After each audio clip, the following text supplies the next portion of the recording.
I just tried something new. Matcha, strawberries, Greek yogurt, chia seeds.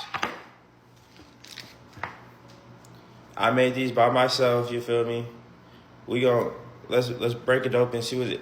God damn! That shit won't break open. Okay. So I cut into it. This is what it looks like.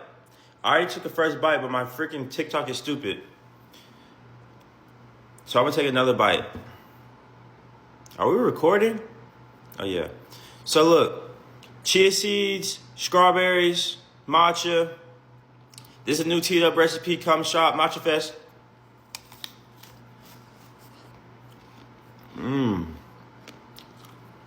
I wish you could taste it. I really do. 8 out of 10.